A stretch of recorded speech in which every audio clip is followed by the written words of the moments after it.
Each afternoon, real setups are broken down with entry strategies and the technical reasoning behind every trade. This is today's best trade setups with Verified Investing. Welcome to today's best trade setups. My name is Benjamin Poole, head trader here at Verified Investing. The S&P 500 and the QQQ are continuing to rip higher today. President Trump is meeting with President Xi, and that is what's likely driving this.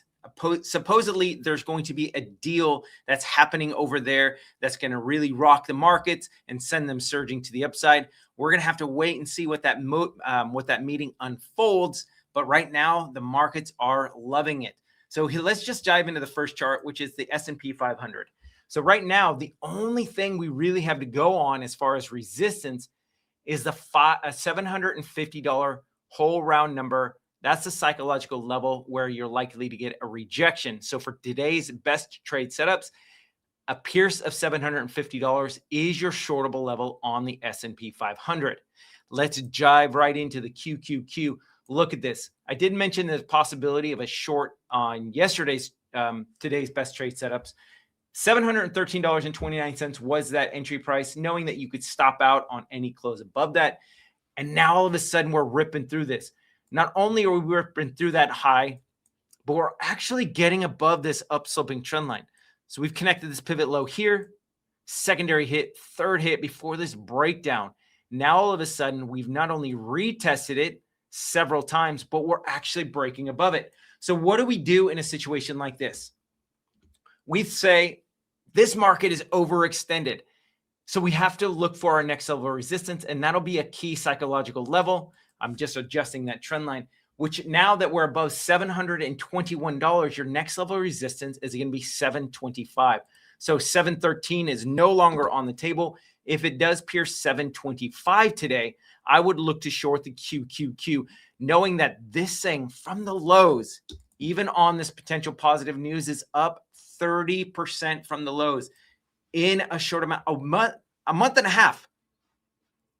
The QQQ has risen 30% in a month and a half. That is just incredible. You haven't seen a move like this without any major pullbacks in a really long time on the QQQ, especially since the war is still going on with Iran. Speaking of, look at oil. It's dropping slightly. Could be putting in this nice bull flag. Now, it's going to take 3 or 4 more days of sideways consolidation off of this pivot low right here at $127.37. Big push up creates this nice flagpole. If it consolidates, and like I said, 3 to 4 more days, then all of a sudden you're going to see an entry price of $147.61 for a short, knowing that I've got additional resistance at 151.26. The RSI is extended on the S&P 500, the QQQ, US oil. Look at the RSI. It's starting to fade, but as you notice right here, it got a bid off of the 50. So that could be what's happening is the 50 RSI could be hit, and then that would surge the price of US oil up into these resistance levels. OKLO is having a decent drop today. It's already filled this gap in the pre-market and actually during the trading day at $64.92. OKLO is losing its steam. Here's this upsloping trend line that I'm monitoring. Pivot low here, secondary hit, kissed it there. Now all of a sudden we've broken this. What I'm looking for an entry price today is $62.61 for a long play. If we can get another sell. For those of you who are a little bit more aggressive, you could play this low pivot point at $63.19. That would be your first entry price. If it does start closing below $62.61 on a 15-minute closing basis, what I would do would look for this pivot low right here, this gap in the charts at $58.59. STX had this nice surge to the upside, tried to tag this double top, and now we're getting a little bit more of a sell-off. Because we have this upsloping trend line, pivot low here, secondary hit, third hit, fourth hit. Every time it's hit, with the exception of this one outlier, we've gotten a nice bounce. So if we can drop into this gap right here in the charts at $765.77 today, that is where I'm going long. This could be an also entry price for a swing trade long if it does get into this level, knowing you've got additional resistance if it does get back up to $833.84. As you can see, that's currently the top. Once we start pushing above that, then we're going to push higher on STX. However, if this upswing trend line breaks, or when it does, after a repeated hit of the support level, your next level of support is going to be $726.93. So if you were to pick this up as a swing trade with this additional hit of this upswing trend line, your stop out would be any close below it on a daily closing basis with confirmation. SanDisk had this nice surge to the upside. It was quite negative in the pre-market, never got back down to this 1339 level, got all the way back up, went slightly positive, filled the gap at 1447, and now we're having a decent sell-off. On a swing trade level, similar to what's going on with STX, here's what we're doing. And this is on the logarithmic chart. Pivot low here, secondary hit, third hit. But because these were so close, this is considered one hit. If you can get this right in this crux right here at 1339, this is your swing trade long level, knowing that you've got additional support at 1255. That would be your additional ad level. With STX and SNDK, if it does start closing below this upswing trend line on a daily closing basis with confirmation, then all of a sudden it opens the floodgates for another push to the downside, which would come back down in, and your next level of support is sub $1,000, which is actually $964.68. You will have some bounces. First bounce would be at 1188. Next bounce would be this gap in the charts, around $1,000 whole round number. But this is where you could dollar cost average in, or if you're a little bit more conservative, this is where you'd start your swing trade on SanDisk. It seems an extended move to the downside, but really for SanDisk, that's from the current levels or from that previous gap, it's 33%. That can happen pretty quickly on a chart like SanDisk. MP is getting a nice drawdown today as well. If it does drop down into $57.36, you have this previous gap in the charts, as well as all of this price consolidation, that I would be looking to pick up MP for a long play. Once it does close below that and confirms below it, MP, my next long level for a swing trade would be right here around $44.50. Now you are going to have a lot of support. You have this red bar or green bar candle opening with this low pivot, $54.24 or around that area for additional support. Prior gap in the charts, as well as a red bar open at $50.64. But for me, I would be waiting for a continued flush out all the way down to $44.50. Nvidia is heading higher today. Look at what I'm seeing in the charts. I like the QQQ. I've identified this upswing trend line. This is a hidden trend line. Pivot low here, secondary hit, third hit, fourth hit, finally broke below. It actually gapped over this and then came back up and retraced it, and that's where you had a pretty substantial sell-off. You notice price action consolidated right alongside of it, got a little bit more of a drawdown, finally broke above and created the secondary upsloping trend line. Once we got below it, price consolidated, and now we're surging up into that level.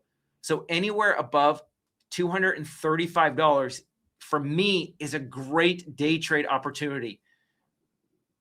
This would also be an additional spot to dollar cost average, because I was mentioning that you had this nice rejection of this basically $212 level.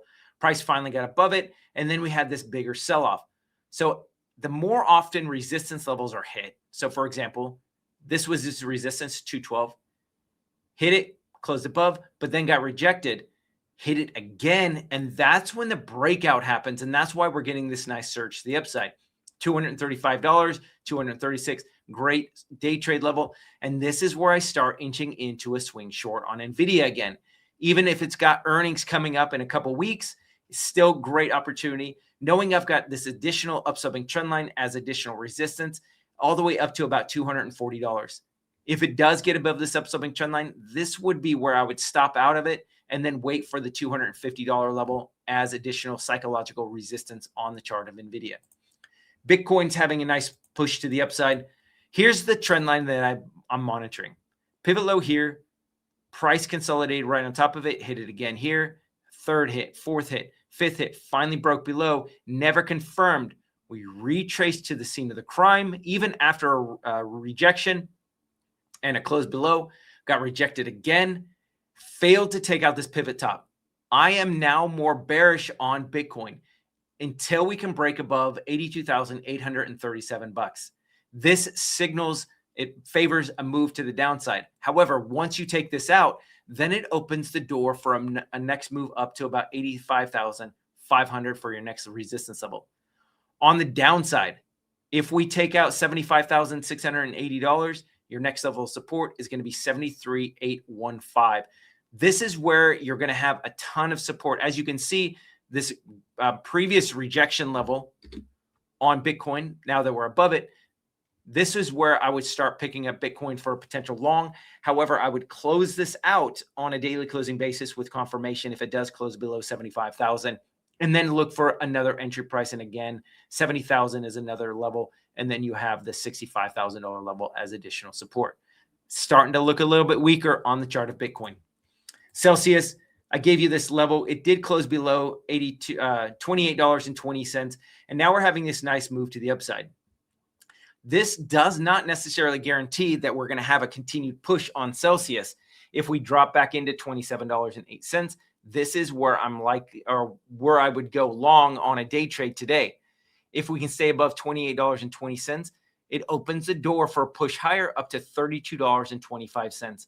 As you can see, this was previous support, flushed through it, didn't even touch it. It gapped over it, which means that there are a lot of people who got caught off guard on the chart of Celsius.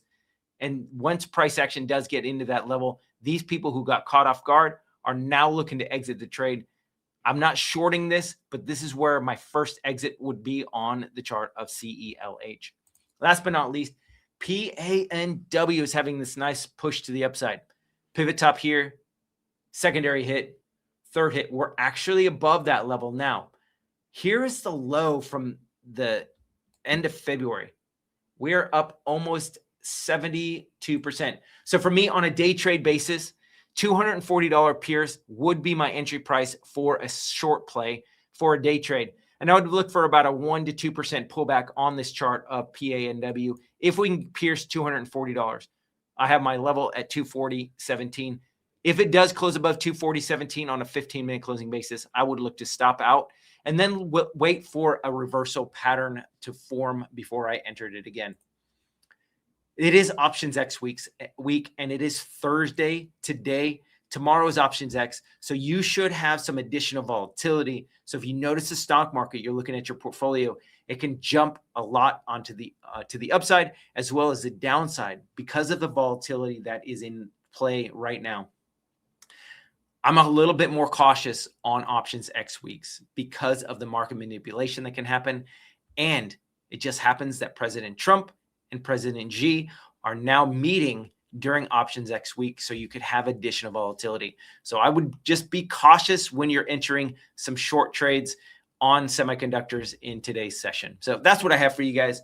Thank you so much for watching. If you guys are getting something out of this, and only if you're getting something out of this, please hit that like button. Make sure you're following, you're sharing, you're subscribing, so that way you can get notified, and ring that bell. And that's when you're going to get notified of these videos. So that way you can be updated when these go live. So that's what I have for you guys. You guys have a great rest of your day and take care. We'll see you guys next time in the charts.